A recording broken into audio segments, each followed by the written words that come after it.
PF பணத்தை பயனாளர்கள் இனி மொத்தமாக எடுத்துக் கொள்ளலாம் என்று மத்திய அரசு அறிவித்துள்ளது. தொழிலாளர்களின் நலனுக்காக வருங்கால வைப்பு நிதி எனப்படும் PF திட்டத்தை மத்திய அரசு செயல்படுத்தி வருகிறது. இந்த PF கணக்கில் தொழிலாளர்களின் மாத ஊதியத்திலிருந்து குறிப்பிட்ட தொகையும் அவர்கள் பணியாற்றும் நிறுவனங்கள் மூலம் குறிப்பிட்ட தொகையும் செலுத்தப்பட்டு வருகிறது. இந்நிலையில் டெல்லியில் மத்திய தொழிலாளர் துறை அமைச்சர் மன்சுக் மாண்டவியா தலைமையில் நடைபெற்ற ஆலோசனைக் கூட்டத்தில் வருங்கால வைப்பு நிதி திட்ட விதிகளில் திருத்தம் கொண்டுவர முடிவு செய்யப்பட்டது. அதன்படி PF பயனாளர்கள் தங்கள் கணக்கில் உள்ள பணத்தை 100% திரும்பப் பெற ஒப்புதல் அளிக்கப்பட்டுள்ளது. இதன் மூலம் தொழிலாளர்கள் மற்றும் நிறுவனங்கள் செலுத்திய தொகையை பயனாளர்கள் முழுவதுமாக திரும்பப் பெற முடியும். அதேபோல திருமணம் மற்றும் கல்வி செலவுக்காக பணத்தை திரும்பப் பெறுவதற்கான வரம்புகள் மாற்றியமைக்கப்பட்டுள்ளன.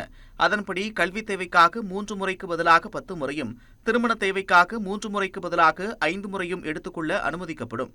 தேவைக்கான காரணங்கள் 13 அத்தியாவசியம், வீட்டுத் தேவை மற்றும் சிறப்பு சூழ்நிலை என 3 வகைகளாக குறைக்கப்பட்டுள்ளன.